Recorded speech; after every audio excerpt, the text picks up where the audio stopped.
EFF.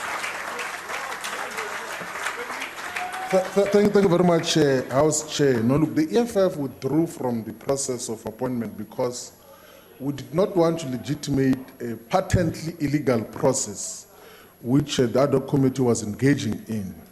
The member who spoke now illustrates a simple fact that out of the 7, 6 are affiliated to the Congress movement youth formations, including the Toy Youth League, which has happened since the dissolution of the Real Youth League, which we served then.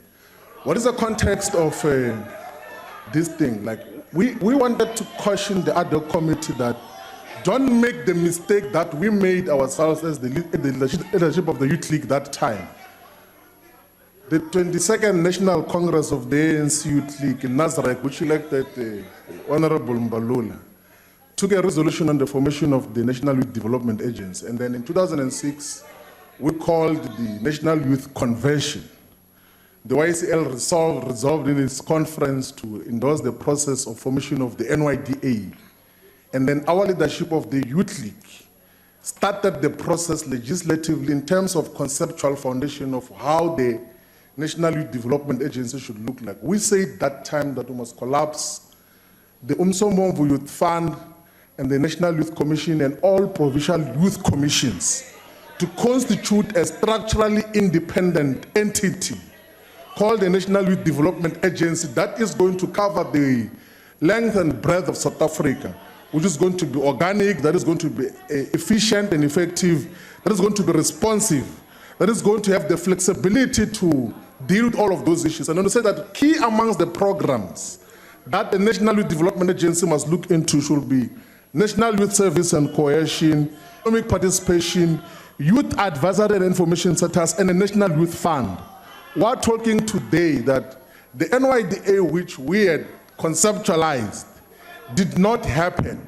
It was stillborn because it was not given the necessary support. Actually, the functions that happened in the PYCs, the NYC and Umsovumbu have been reduced. They've been reduced in terms of their impact as well, in terms of the extent of work that they could do, because there is no proper focus on the NYDA. We made the first mistake of deploying Andre Lungis as the first chair with no clarity of what should happen, including in the administration who did the same thing of deploying the politically connected individuals. And when we notice that this same process, which we're engaging in now, is repeating the same mistake, we caution these comrades that don't do that, Mkongi, don't do that, Philly. It's going to lead to disaster. The NYDA will not be saved from the mediocrity that it currently is. It doesn't provide any hope for the future. Out of the 487 nominations which Parliament received, there were very capable chartered accountants there. There were very capable advocates and lawyers there.